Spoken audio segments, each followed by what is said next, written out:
¿No me escucháis? Hola, ¿qué tal? Ahora sí. Bienvenidos al canal de Neutral una vez más. Estos martes, como siempre, una charla con un invitado. En esta ocasión tengo para todos vosotros a Juliana Jiménez de Telemundo News, que va a estar hablando con nosotros sobre la actualidad estadounidense, porque ahora mismo está todo... Hemos pasado esa fase, esa luna de miel del principio de la presidencia de Biden, esos 50 primeros días un poco más tranquilos, pese a que a nivel político pues estamos con el paquete de estímulo y demás, pero ahora viene lo bueno, ahora viene ya las crisis políticas, está Fox News, todos los colaboradores alteradísimos. Y eso nos hace pues, que tengamos que hablar sobre algunos de los temas que están poniendo contra las cuerdas a la administración del presidente demócrata, que esta pasada semana, como sabéis, se pegó una buena leche subiendo al Air Force One, que es una de las anécdotas de este primer tramo de la presidencia. Pero, por supuesto, ya hemos tocado en los vídeos de Neutral la crisis fronteriza, que lo vimos venir y sigue agravándose. Hemos visto también el tema del COVID-19 en Florida, que ya estuvimos viendo el año pasado en verano, que también fue un problema con la gente joven saliendo de fiesta.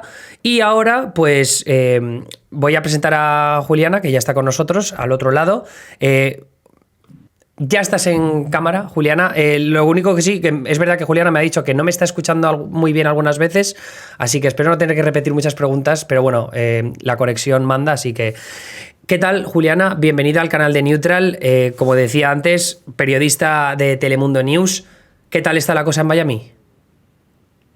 Bien, bien, aquí sobreviviendo. Gracias por invitarme. Yo justo estoy en Miami Beach, en el norte, gracias a Dios, porque en el sur, en South Beach, es que sí está fuera de control. Bueno, ahora ya con el toque de queda, pues se bajó, ¿no? Que, bueno, hablando de la ciudad de Miami, que es una ciudad bastante grande y muy extensa, es decir, no es como Nueva York, que estamos todos como apilados, ¿no? Estamos todos muy juntos, es una ciudad bastante más densa, pero entiendo que lo de South Beach te refieres que es la zona donde están todos los bares y restaurantes, que es donde más va la gente, los llamados Spring Breakers, para poner un poco en contexto a los que nos estéis viendo, que no sabéis qué demonios es un Spring Breaker, porque no habéis visto la película de Harmony Korine. Bueno, son los chavales que están estudiando en la universidad principalmente y que en las vacaciones primaverales se van a lugares como Florida o a México de fiesta, principalmente. Entiendo que South Beach es una de las zonas principales a las que van. Exacto, sí. Además es que eso atrae mucho el turismo doméstico, ¿no? Entonces, gente que, por ejemplo, no tiene pasaporte para irse a México o lo que sea, pues entonces aquí dentro de la misma Florida, aquí es donde vienen, ¿no? Y sí, entonces lo que es interesante sobre Miami es que uno se imagina que Miami es una sola ciudad, pero es como si fueran varias, porque Miami Beach es una ciudad en sí, o sea, tiene otro alcalde, es otra administración, está como North Miami es otra, Miami Springs es otra. Entonces, o sea, Hialeah, digamos, es otra, que es una zona muy, muy cubana. Entonces, eso algunas veces crea pues esa debacle ahí, sobre todo con el COVID, por ejemplo, porque cada ciudad tenía sus propias políticas que eran distintas cada una, entonces era como que un restaurante, un bar podía abrir y cruzar la calle y ese no abría. Entonces se crea, como dicen en Colombia, un despelote y bueno, todos los años es así. Yo antes vivía en South Beach y estaba ahí justo en la calle, o sea, al frente pues de todos los bares. Y sí es horrible, o sea, no puedes No puedes dormir, dormir. te toca como con tapones en los oídos, como con una máquina de white noise, o sea, lo que sea. Además que, si no recuerdo mal, porque estuve yo en Miami este verano, la zona de South Beach, los edificios no son tan altos como en el resto de Miami, entonces estás más cerca del sonido también, ¿no? Exacto, sí, sí, sí, porque es una zona histórica y una parte que es designada como Art Deco por la arquitectura que tiene, pues la han tratado de preservar, es súper bonito. Pensando en Nueva York, porque allá viví un tiempo también, me recuerda como esta zona, digamos en Brooklyn, Clinton Hill, que son o sea, que es una arquitectura bellísima y de verdad puedes caminar y todo, o sea, cada casa es distinta, pero sí, por esa misma razón los edificios no pueden ser más altos creo que es como 10 pisos o algo así. Entonces, Muy claro, poco. eso, el ruido es tremendo y pues la basura que queda es impresionante, o sea, y se tapan las cañerías, es como, sí. Ya, mal. me está recordando un poco Benidorm en sus tiempos mozos. Benidorm, que es una ciudad en España donde la gente va de vacaciones, pero también mucho salir de fiesta. Yo he veraneado muchos años y hay veces que cuando se pone complicado se pone de esa forma. Pero mi pregunta ¿es esto realmente provocado por los Spring Breakers o Miami es muy así todo el año? Porque yo recuerdo estar en el pasado verano y bueno, aún así también veía bastante descontrol en algunos restaurantes, ¿no? Yo en los que estuve, por ejemplo, sí que eran muy estrictos con todas las medidas de seguridad del COVID, pero luego también veía a mucha gente que se notaba que viven en Miami y que, ojo, no veía la misma mesura que en Nueva York, ya te digo. Ajá. Pues sí hay cierto descontrol que sí es como nativo, porque te lo digo, o sea, que viví ahí, o sea, ahorita donde estoy es como los suburbios, o sea, aquí yo prácticamente podría salir así con mi coche y mi perro y, ¿no? Y ahí me camuflo. Está alguien tocando música, ¿verdad? Sí, se oye mi vecino arriba. Sí. No, era solo por curiosidad. Digo, joder, parece que está al lado de la filarmónica. Vale, sí. No, pero continúa. Entonces, sí, eso sí me tocaba, o sea, siempre atrae turismo doméstico y siempre atrae de todas maneras, sí, como ¿cómo decirlo? Es como una cultura que los colombianos me van a entender, es como una cultura traqueta, o sea, es decir, como una cultura como como de despilfarro y Sí. como de exceso y sí, de como ponerse cosas así doradas y como las mujeres así todas en bikini, donde sea, o sea, no estás ni cerca de la playa, ¿sabes? Estás a cuadras de la playa y estás ahí en bikini y en tenis. Entonces sí se veía gente que viene, por ejemplo, que rentan motos ruidosísimas y rentan como estos carros. ¿Cómo se llama eso? Como unos coches como de lujo, como de exóticos. O sea, hay un batimóvil, o sea, Me hay suena. Veo gente en el chat que está emocionada escuchando esto, diciendo, joder, pues yo he hecho de menos esas cosas. no vayan a venir, por favor.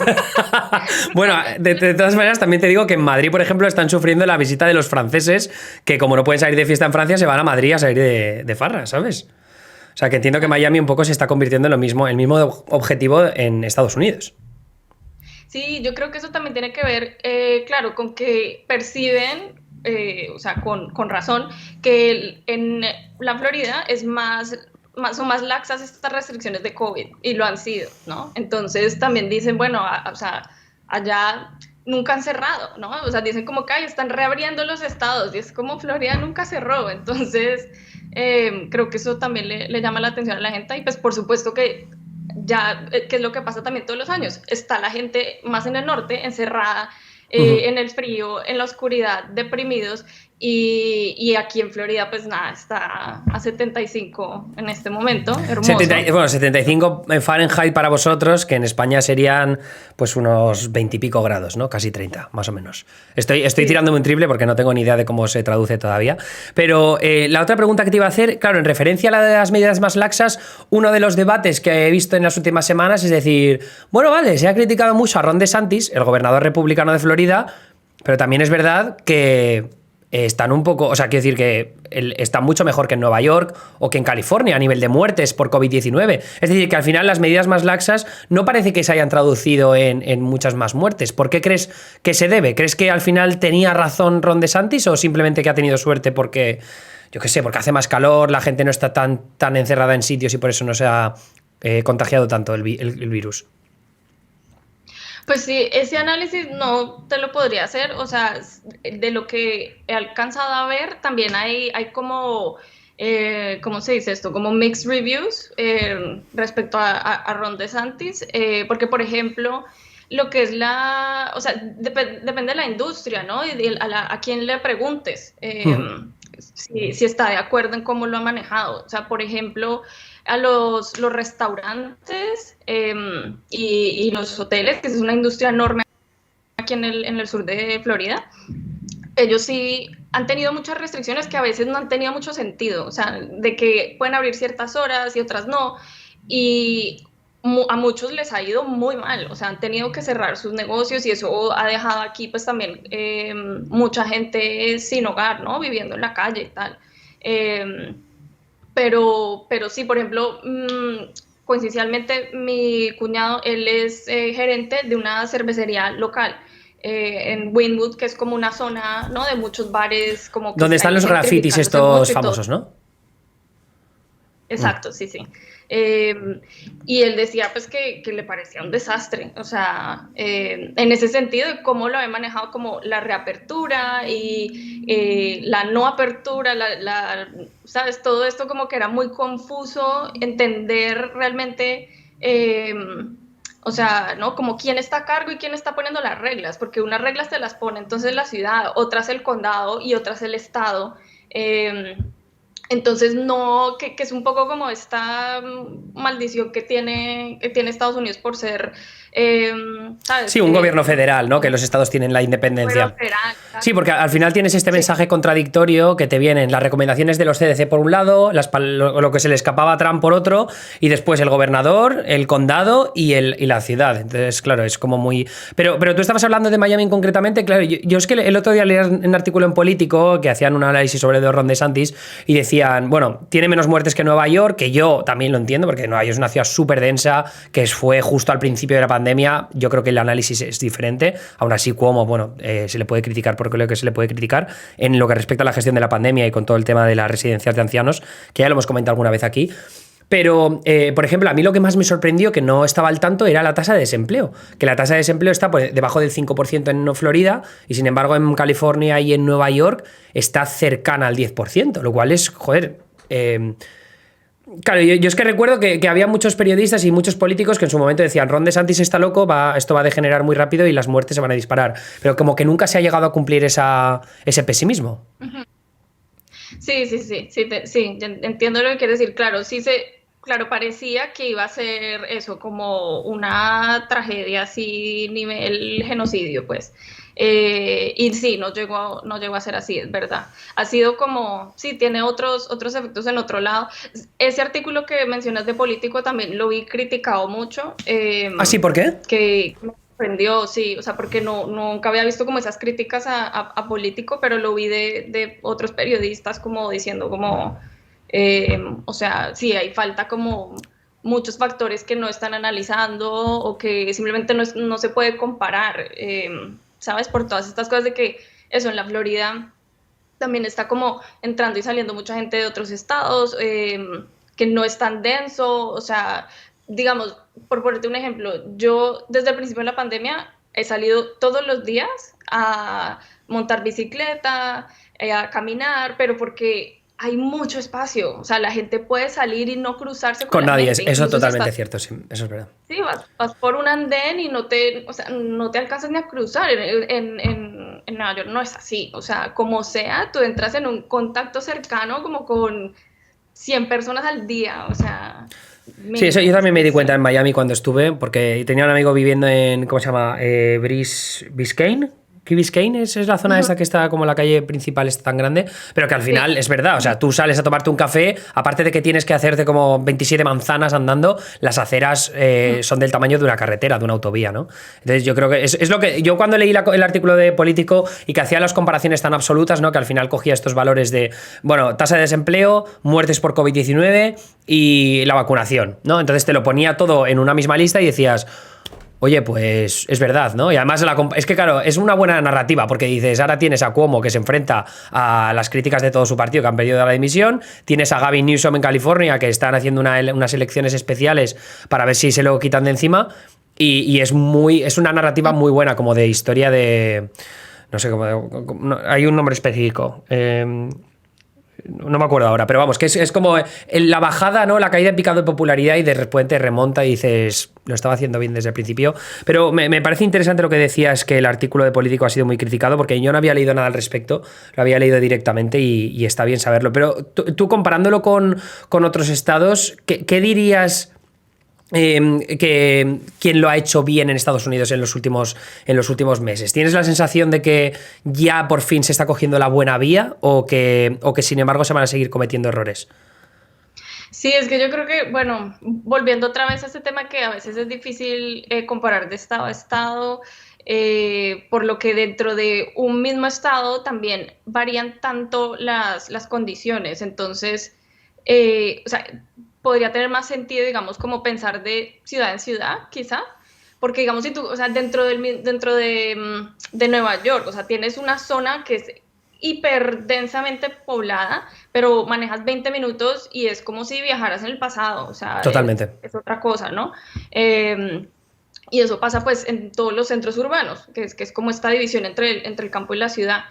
Y eso se traduce, esa división en todo el estilo de vida que lleva la gente, pues se traduce o sea, cómo va a afectar el COVID ahí y en el tipo de reglas y de leyes que se implementan en cada uno de esos sitios y va a afectar todo.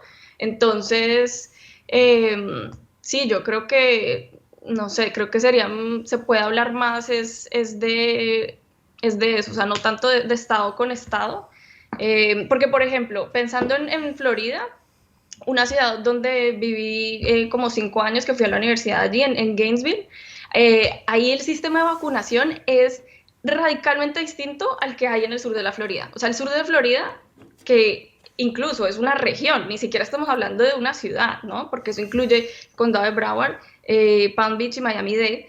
Si eso lo comparas con el norte de la Florida, que es Alachua, ese condado, el de Gainesville. El del Panhandle, el Panhandle.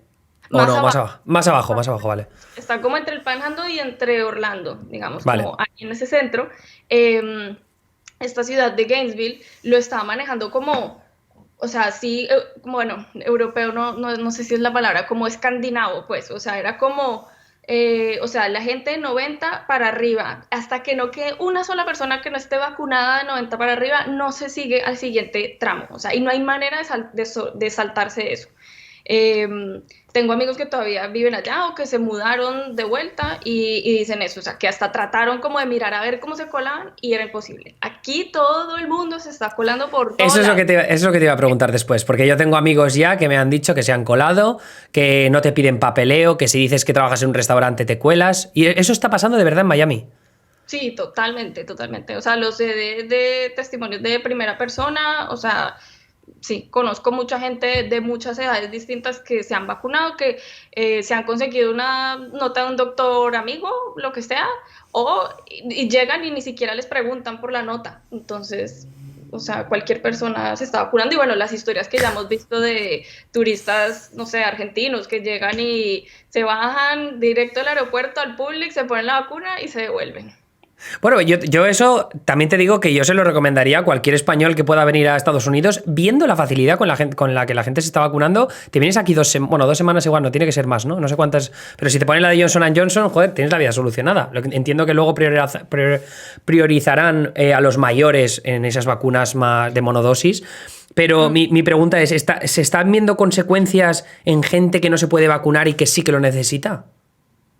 O sea, como gente que... Ah, ok, como que... Claro, sí, o sea, que al final los que se están colando están afectando a otra parte de la ciudadanía, porque claro, si al final se está vacunando muy rápido y no lo están sufriendo otros, bueno, pues tampoco es el fin del mundo, ¿no? Claro.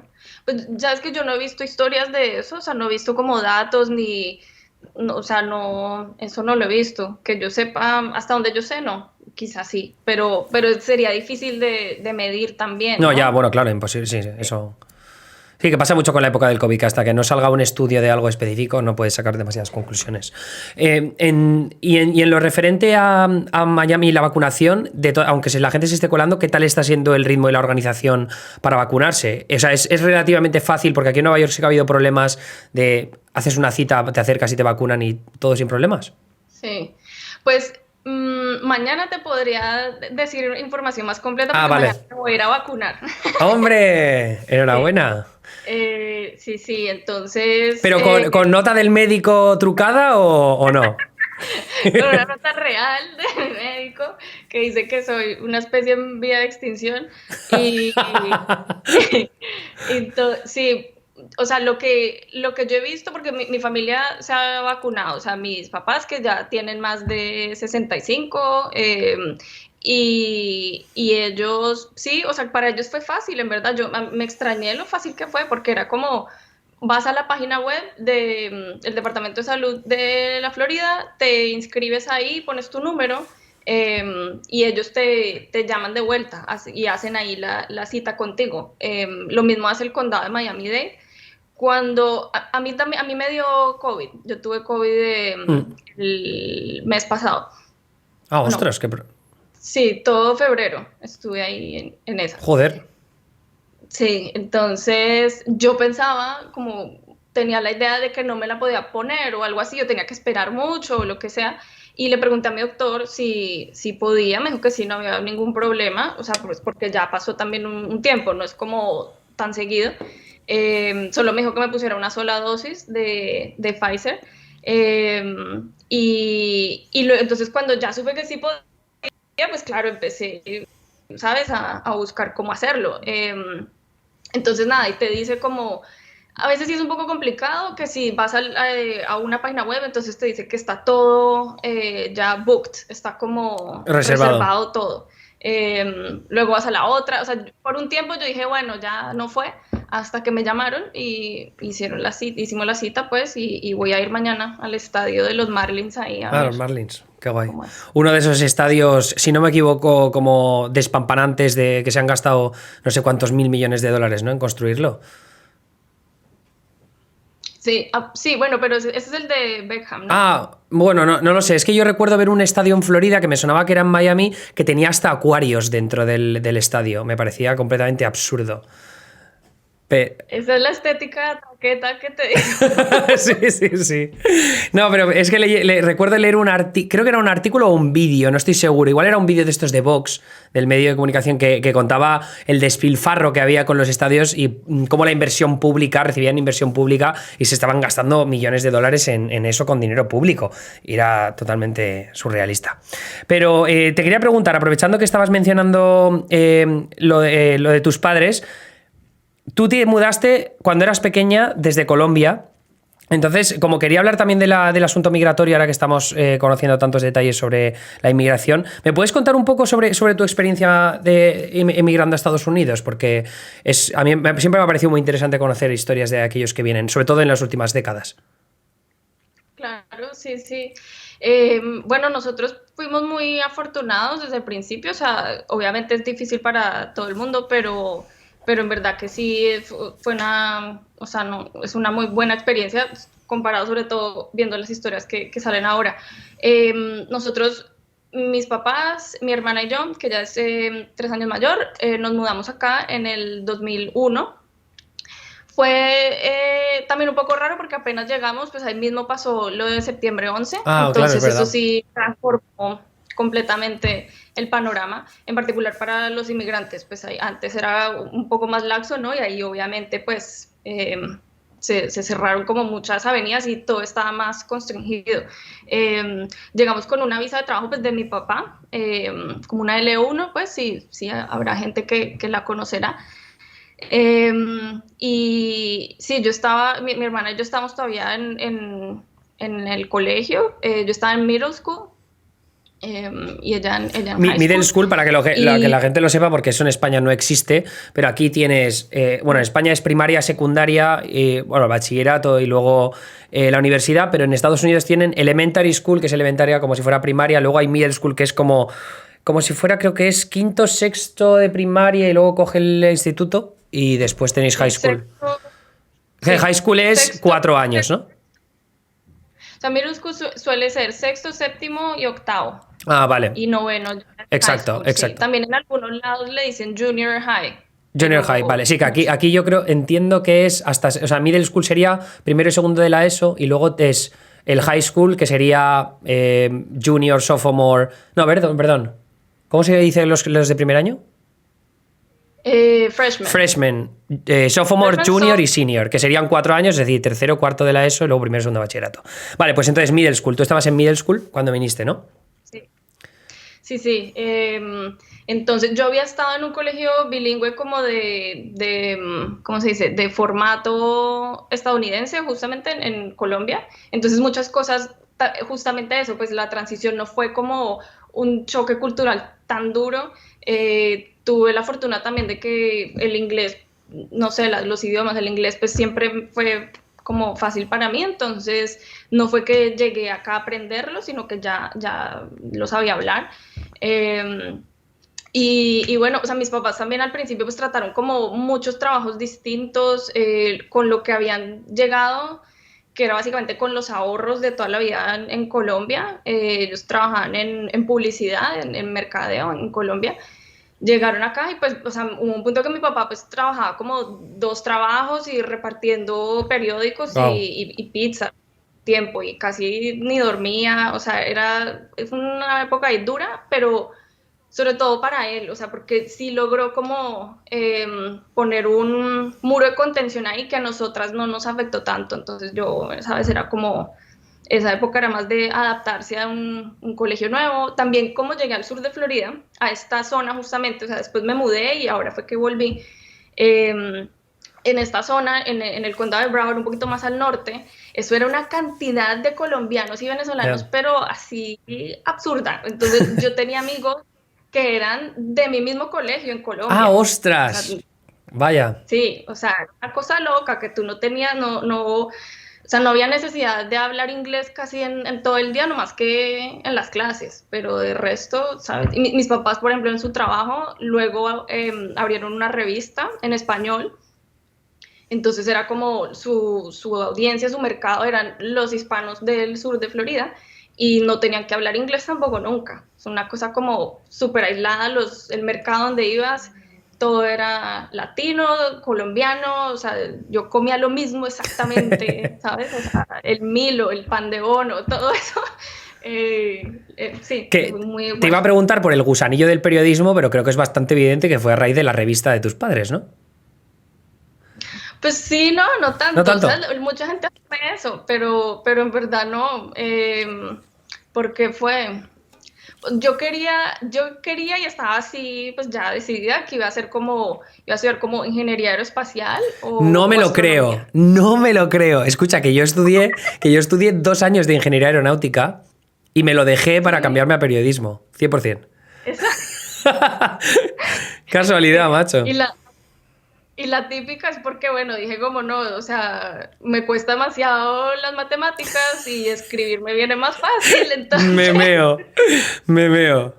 Vale, vale. Entonces dije, bueno, pues por aquí será y porque sí, o sea, fue como más por ese lado que me gustaba escribir y no sé, o sea, esto es como el cliché más grande del universo y me da una vergüenza inmensa, pero yo veía como en mi ingenuidad así adolescente, pues Gabriel García Márquez empezó de periodista Mm, y pues escritor y tal, y no sé qué, y no sé, pues me había leído todas sus cosas y decía, bueno, pues por ahí vamos puedo por aquí. empezar.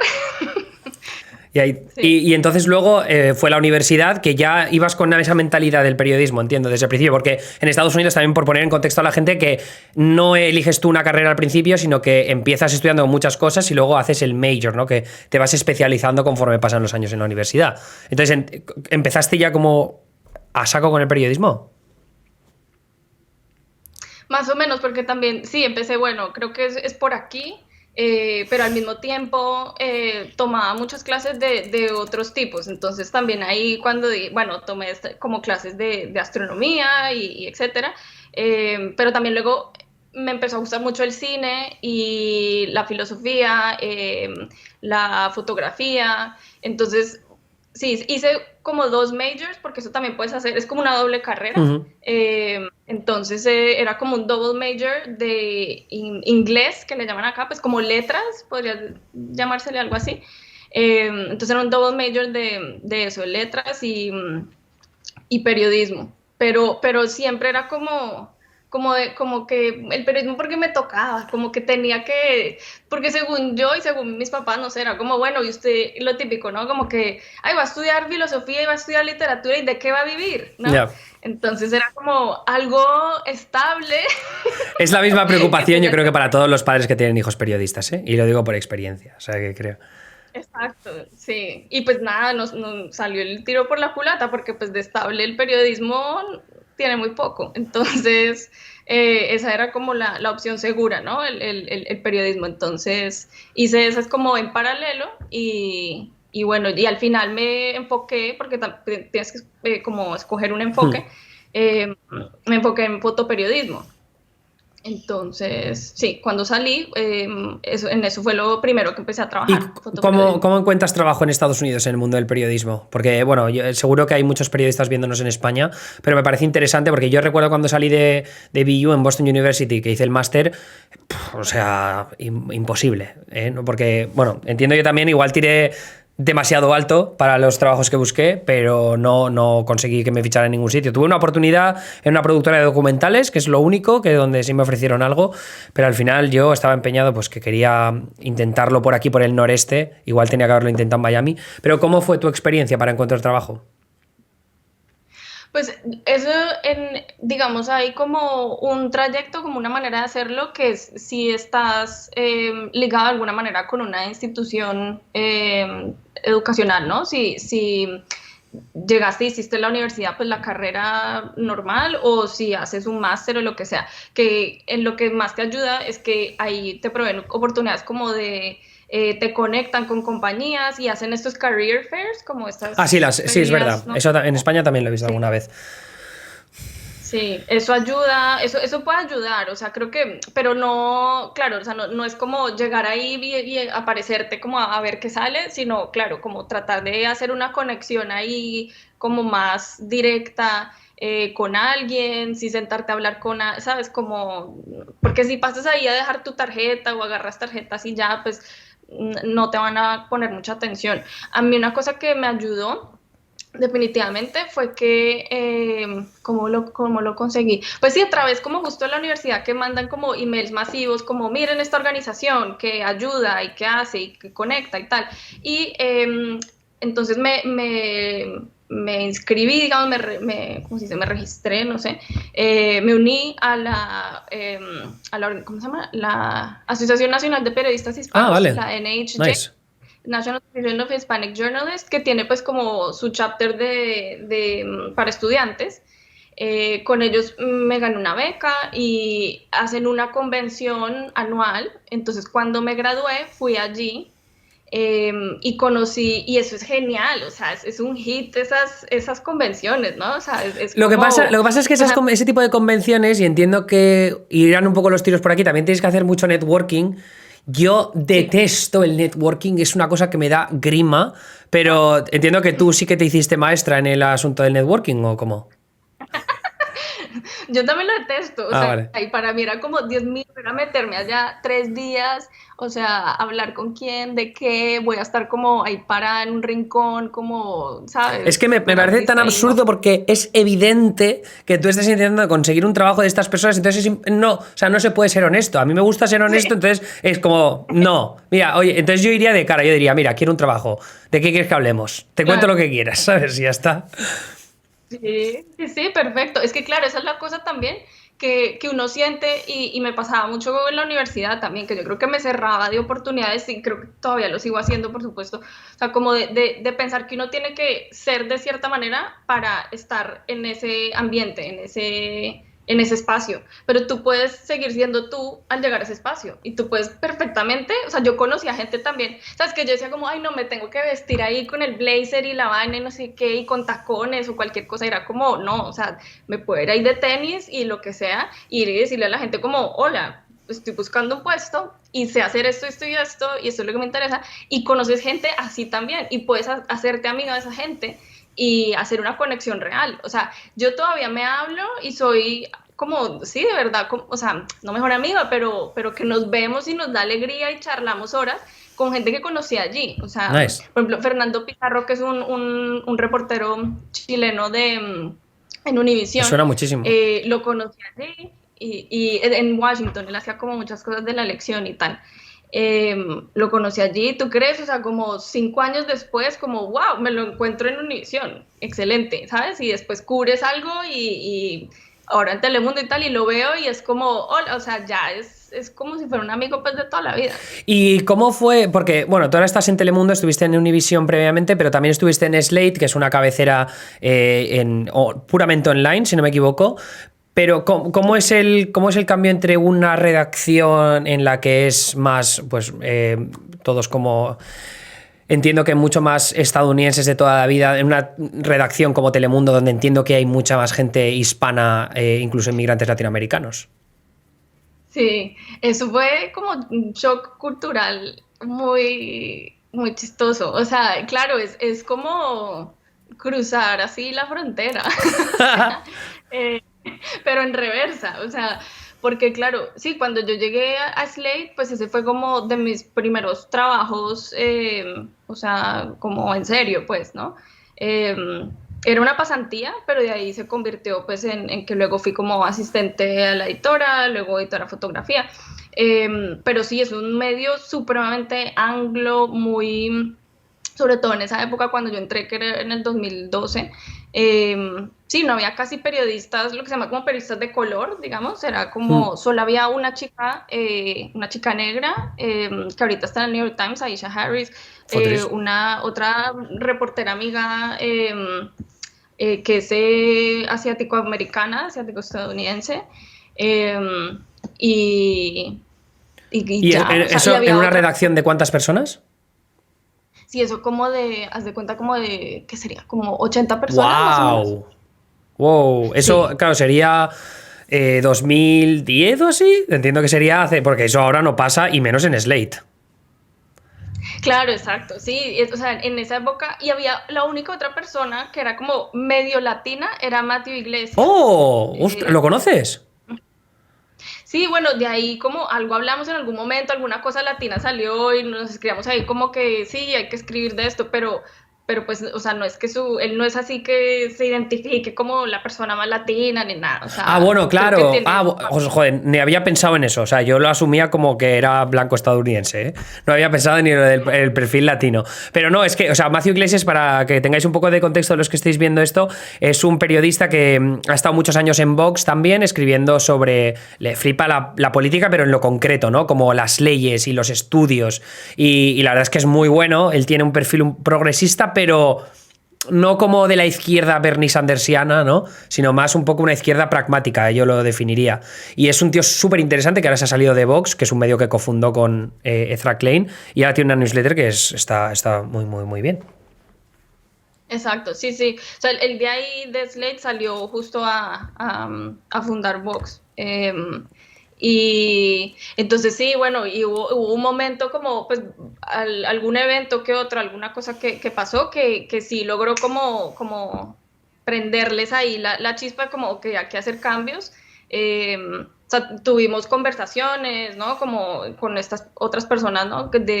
Junto con estos otros reporteros, de avisarles a la gerencia, pues como, claro, hace falta diversidad y justamente si somos un medio que sí profesa como abiertamente estos valores más de un poco izquierda, ¿no? De la diversidad y etcétera, pues sí debería verse reflejado en quién, ¿no? En quién trabaja allí.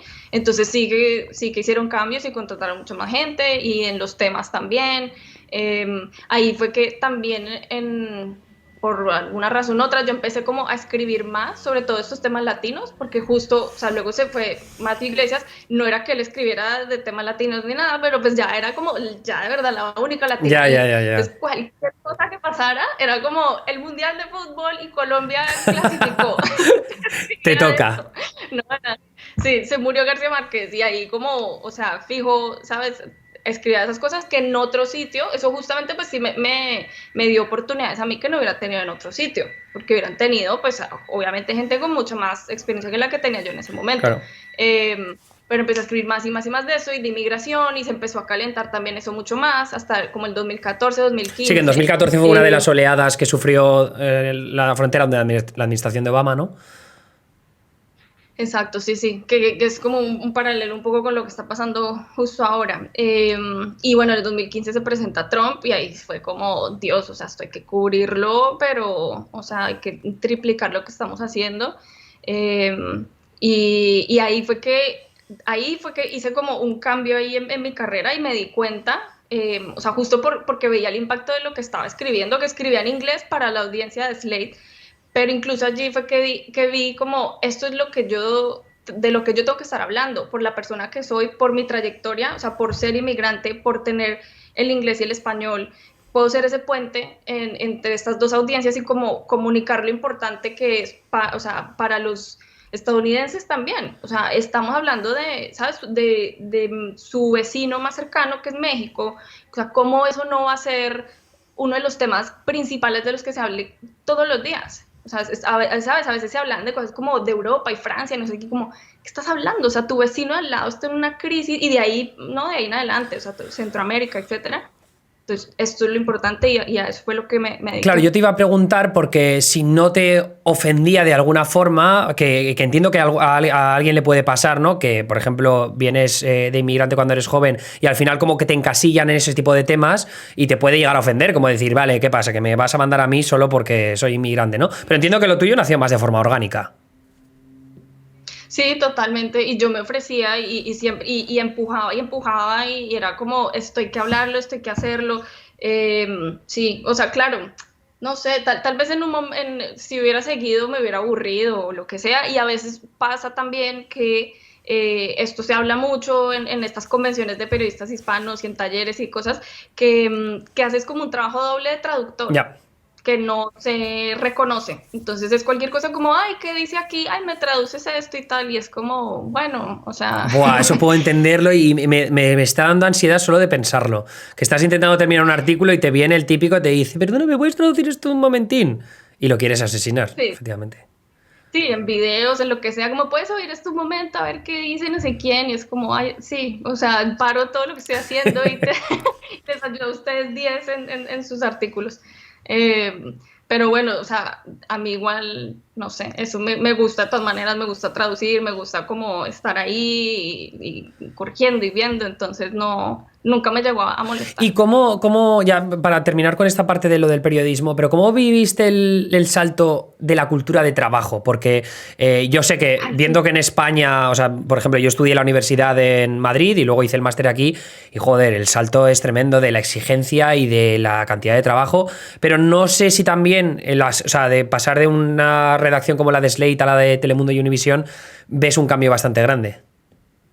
Sí, sí, sí, eso fue lo primero que me preguntaste y me fui por otro lado. Eso fue impresionante porque, claro, en Slate, sobre todo porque era, pues es o sea, ahorita ya todos somos como mucho más digitales, pero sobre todo en esa época siendo tan digital, pues sí, todo se hacía en Slack y sobre todo Exacto. porque eran una redacción pues que estaba como atomizada en diferentes partes, estaba enfocada en Nueva York y en Washington, pero por necesidad teníamos que estar siempre hablando todo por Slack. Pero entonces la oficina era una tumba, o sea, y tú Ah. entrabas y nadie te saludaba, y para algunas personas pues eso está bien y no importa, ¿no?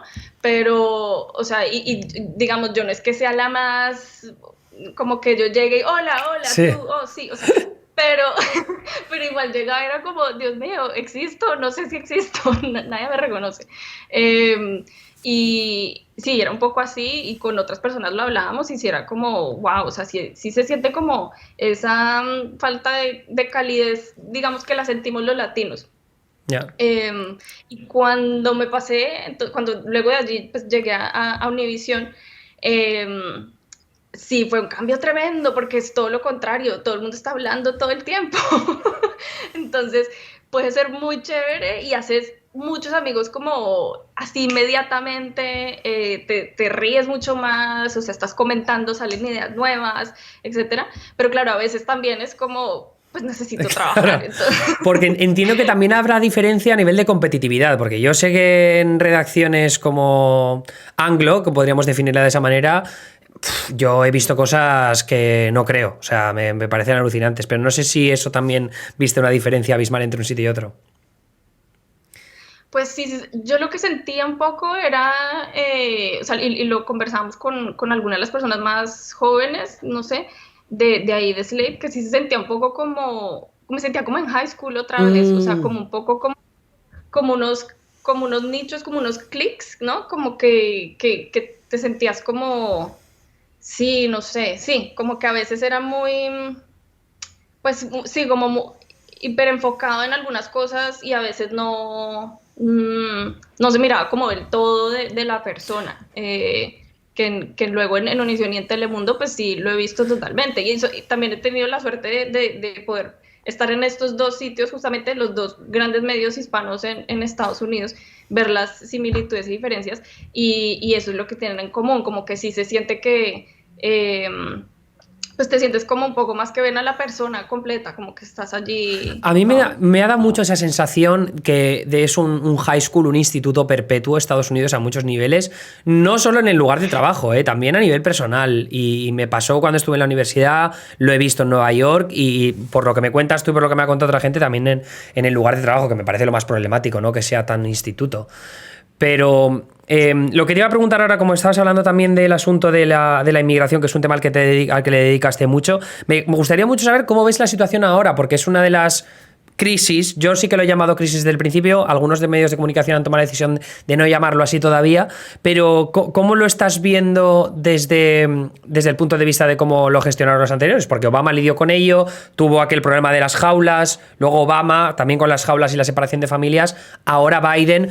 Yo tengo la sensación, y ahora me comentas tú, pero que no actuaron demasiado rápido. O sea, nada más se puso en la presidencia, podría haber empezado a atajar ya un problema que se sabía que vendría tarde o temprano, porque cuando hace más calor pues vienen más inmigrantes a la frontera. Pero me interesa mucho saber cómo lo has visto tú. Bueno, de entrada, sí digo que yo, o sea, no soy experta en este tema, ni es como un beat que yo haya cubierto así de manera como enfocada o sostenida, o sea, hablo desde mi experiencia y hay reporteros nuestros que están ahorita como justo allá en la frontera y están haciendo un trabajo tremendo. En Texas, ¿no? ¿Están? O sea, que en Texas, ¿no? Sí, sí, en Texas sobre todo. En Roma, en Mission, que están allí, por ejemplo, Damián Bonmatí, que le muy bueno tuyo. Sí, muy bueno, que está haciendo un trabajo tremendo allá. Edgar Muñoz, Cali Olvera también. Y están encontrando unas historias tremendas y uno de los paralelos que sí veo justamente con esa época del 2014 que la mencionábamos ahorita, claro que hay mucha más, otra vez se está viendo, o por lo menos están saliendo más como al frente estas historias de niños que cruzan solos, que esa fue como, claro, esa crisis que también desató esto luego, o sea, no es que hubieran parado de venir, ¿no? El 2014 ahora, porque justamente por eso pues pasó todo esto de la separación de familias por la política de tolerancia cero de Trump, ¿no? Pero sí que se está viendo eso más y unos testimonios, pero así completamente desgarradores, o sea, que los han entrevistado ellos, ¿no? Damián y Edgar, niños así como de 5 a 17 años. Entonces, sí, yo creo que en parte, o sea, parte de la situación ahora se da también porque hubo alguna expectativa, pues por supuesto que o sea, lo reconocerá la administración también, ¿no? De Biden, o sea, que no iba a ser como una administración, digamos, que ellos llamarían como cruel hacia los inmigrantes. Entonces, si lo que trataba de hacer la administración Trump era como desincentivar que vinieran más inmigrantes con esa política de tolerancia cero y de separar a los padres de sus niños, pues ahora se supone que ellos o sea, se comprometieron a que no iban a hacer eso, que iban a reunificar las familias, etcétera, ¿no? Entonces, de cierta manera, pues eso sí, para algunos inmigrantes, pues sí era razón para decir como, bueno, entonces sí es mejor vamos ahora, ¿no? Venir ahora. Y quizás la administración vaya, o sea, lo que he visto también de algunas piezas que hemos hecho y o sea, los reportajes que hemos logrado conseguir, es que muchos activistas también le estaban avisando a la administración Biden que se preparara a eso. Entiendo también que los traficantes, por ejemplo, habrán tenido un papel bastante importante en decir ahora es el momento de subir, ¿no? Está Biden, o sea que es una forma también publicitaria para aquellos que ganan dinero con subiendo gente a la frontera. Claro, sí, porque es todo un sistema, es toda una red allí, es como una industria, ¿no? Una economía ahí totalmente de eso de los coyotes, y pues no como, o sea, no, que la gente muchas veces piensa que es como simplemente, no sé, las autoridades, la patrulla fronteriza versus el migrante, pero también hay como unos grises ahí, que es eso, los coyotes, etcétera. Y pues y justo pones eso encima pues de la pandemia, ¿no? Yeah. Que eso también crea pues otra serie de retos sobre todo, digamos, para las instalaciones que tiene que tener el gobierno para procesar a todas estas familias. O sea, si ellos ya dicen como no los vamos a separar, entonces, ¿qué significa eso, no? Que van a detener entonces a los niños también en los centros con los padres, pero no los pueden, o sea, por ley no los pueden detener, entonces tienen que liberarlos. Y sí que pasa también que hay inmigrantes que vienen con niños a propósito, ¿para qué? Porque saben que entonces los van a poder soltar, entonces vienen con niños que no necesariamente son sus propios hijos, ¿no? Pero lo que se está viendo también son estos niños que vienen para reencontrarse con sus padres o sus tíos que inmigraron primero. Los sponsors, ¿no? Que llaman. Exacto, sí, sí. Entonces, pues ahorita hay como 16,000 niños que están en custodia del CBP y del Departamento de Salud. O sea, es una cantidad enorme y procesar eso toma mucho tiempo y un espacio adecuado. O sea, sí es un reto, una crisis ahí grande que tienen sus Y manos. del reporterismo que han hecho Damià y el resto de tus compañeros allí en la frontera, estabas hablando que han hablado con algunos niños y que les han contado sus experiencias. ¿Podrías contarme algún perfil que haya destacado o qué tipo de historias tienen? Porque claro, dices, joder, niños de 5 a 17 años es una horquilla muy grande, chavales que pueden venir o desde el Triángulo, ¿no? Que es Guatemala, Honduras y El Salvador, o desde mismo México. Es muy fuerte que veas niños de, yo qué sé, 7 u 8 años viniendo desde allí. O sea, ¿cuál es la historia? Sí, sí, no, son unas historias tremendas, de verdad que te queda así como un hueco en el estómago y, uf, o sea, y te digo también, yo cubrí educación en Univisión también y como entender como el efecto que tiene o sea, un evento traumático así en la vida de un niño, en la vida de una persona, es una cosa, o sea, que te tomaría como años y miles de dólares de terapia que estos niños no van a No. tener, o sea, que esto es un efecto enorme. Una de las historias que estaba viendo que me llamaba mucho la atención, pues me impactaron mucho, era que, o sea, los niños pues obviamente no tienen cómo procesar esto, ¿no? Entonces un niño contaba que estaba jugando fútbol, no sé en qué ciudad en Honduras, con sus amiguitos, y que salió su tía y le dijo, mañana te vas para Estados Unidos. Coño. Y que él dijo como, ¿cómo? Y 11 años tenía el niño. ¿Y con quién? Le digo, con tu tío. Y como, ah, bueno, y siguió jugando fútbol. O sea, es como, ¿sabes? La vida de un niño que es como que no llega a entender como qué significa Pero eso. claro, pero te vas con tu tío, pero luego, o sea, ¿te vas con tu tío hasta la frontera o te vas hasta la frontera por tu cuenta o con, yo qué sé, con traficantes y luego una vez entres en Estados Unidos te juntas con tu tío que estará en, yo qué sé, Houston, Texas? Sí. En ese caso era que viajaba con el Ah, tío. vale. Claro, no, yo te preguntaba más por la... Entiendo que los niños hasta cierta edad sí que viajarán siempre acompañados, pero habrá algunos ejemplos de niños que con 12 años los mandan solos, ¿no? Sí, sí, sí, sí, como de 5 años. Por ejemplo, si había un niño que decía, o sea, le preguntaban que si había tenido miedo y decía que sí, que extrañaba a su mamá, o sea, que muchos de ellos, por ejemplo, ni conocen a la persona con la que se van a encontrar al otro lado de la frontera. O sea, por ejemplo, sí, su papá, por ejemplo, que migró antes de que Claro. nacieran, entonces toda la vida han conocido a su papá por teléfono, ¿sabes? Como por llamada, por video. Entonces muchos decían, uno decía, por ejemplo, le preguntaban, ¿por qué vas a viajar? Digo, porque mi mamá dijo que quería verme, Wow. entonces yo voy a ir a verla. Y, por ejemplo, había un niño también que viajaba creo que era su primo, o sea, era uno de 17 años, con un niño, creo que era o de 8 o de 11, y, y entonces decía el de 17 años contando que cuando uno de los coyotes no los quería dejar pasar, o les iba a cobrar más, les quería cobrar más, y que lo dejaron por estar con el niño pequeño, y que le dijeron, te dejamos por el niño, pero no por ti, o sea, como que les dio pesar el niño más O sea, que pequeño. el de 17 años había ido con su primo o como el adulto de esa aventura, ¿no? Entre comillas. Estoy diciendo aventura porque no se me ocurre otra palabra, pero vamos, aventura tiene poco.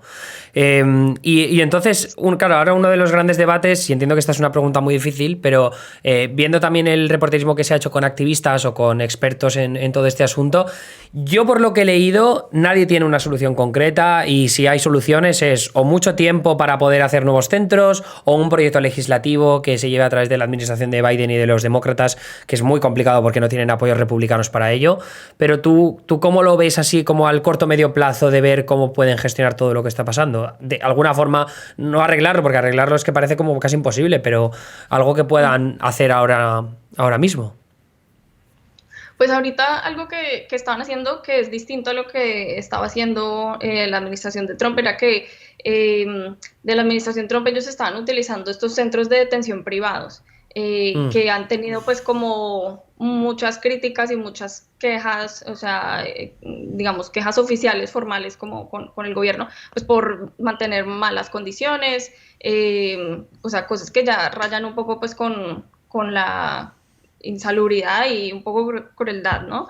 Y lo que estaban haciendo era que iban a usar era hoteles para tener allí a estas personas y usar como organizaciones no gubernamentales así de activistas. Sin ánimo de lucro, ¿no?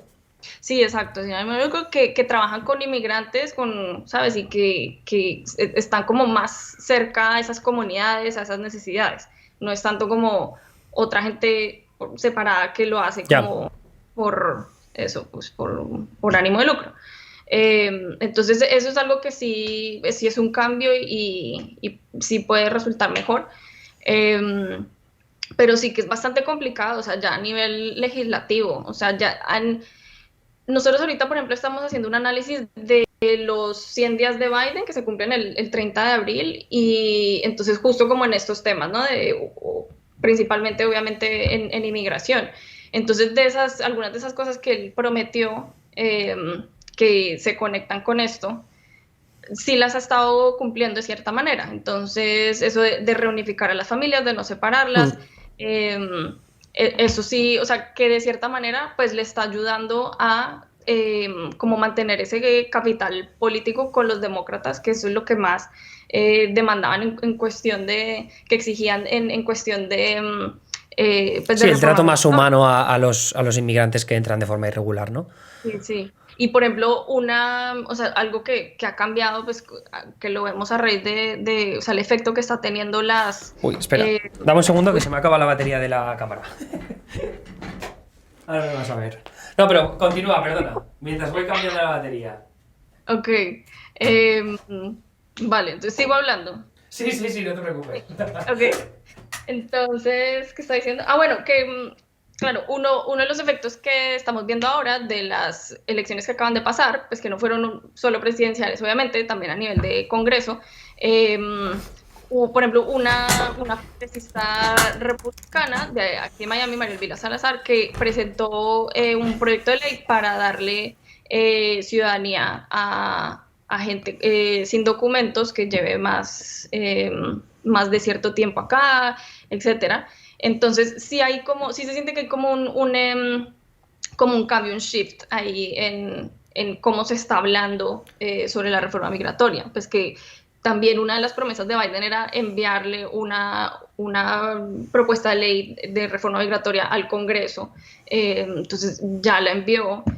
Eso siempre va a tener muchas trabas y pues bueno, si por un lado hay como más conversación y como conversación más en serio y como más compromiso de como esta vez sí lo vamos a hacer, porque con Obama no lo lograron, que esa fue también una de las grandes promesas que Obama hizo y no cumplió, una reforma migratoria, aunque eso se ve por un lado, pues también vemos el otro lado del extremismo también republicano, pues gente que, no sé, Marjorie Taylor Greene, etcétera, de esa ala, que sí es como todo lo contrario, pues quieren Sí. Pero yo tengo la sensación, y ya por terminar, que nos estamos pasando de la hora, y tampoco te quiero robar mucho más tiempo, pero tengo la sensación, viendo lo que pasó ya en la administración de Obama, ¿no? Que hubo consecuencias directas a nivel político para algunos congresistas republicanos, Eric Cantor, que por entonces estaba metido en la reforma migratoria, y luego la Gang of Eight del Senado, ¿no? Que parecía que eran esos republicanos y demócratas que un poco podían llegar a un acuerdo, pero no parece ahora, por ejemplo, que Lindsey Graham esté cerca de aprobar una reforma migratoria, o algunos de los otros senadores.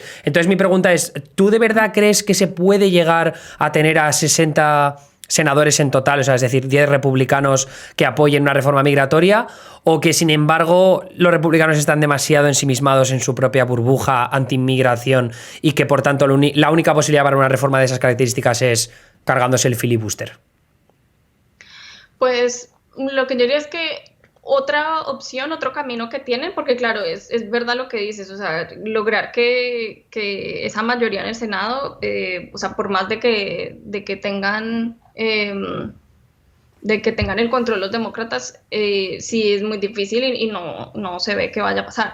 Pero otra opción que tienen ellos es como ir haciéndolo de a poquitos en diferentes proyectos de ley como por separado, o sea, no una cosa entera que sea como DACA, pagar deportaciones, etcétera, sino así como de a poquitos, o sea, que va a tomar más tiempo, se va a impacientar, obviamente mucha gente o sea, afecta directamente la vida de mucha gente, por supuesto, que necesita esas soluciones ya.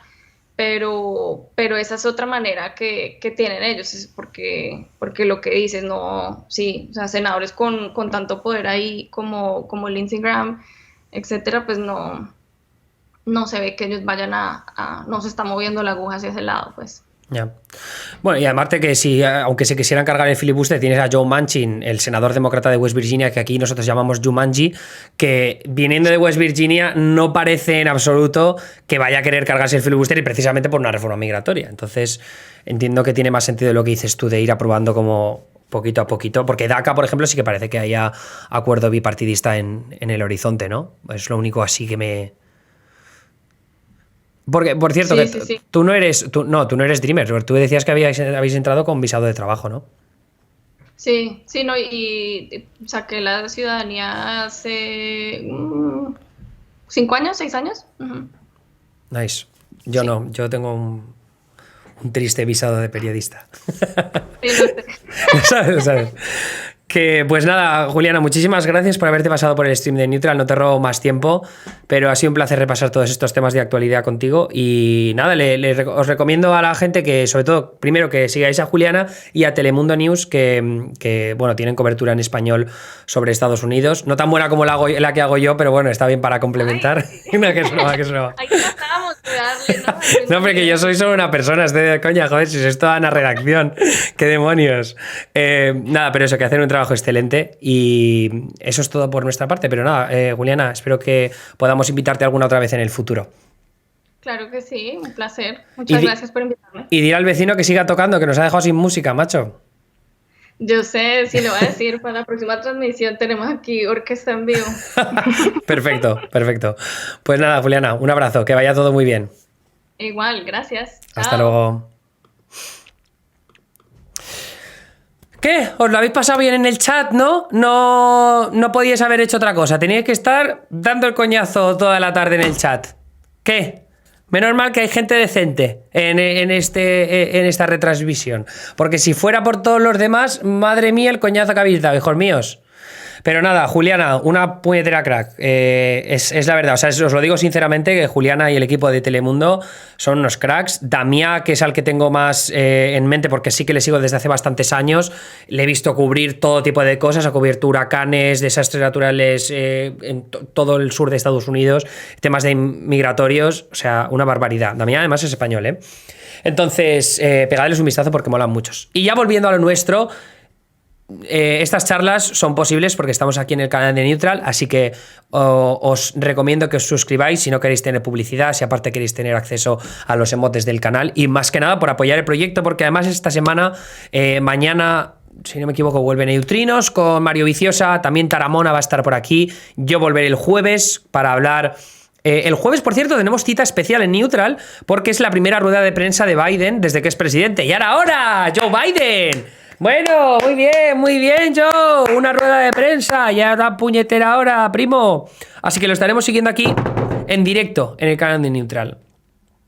Y hablaremos también del vídeo que estrenaremos este jueves, que será sobre el control de armas. Porque ha habido un nuevo tiroteo.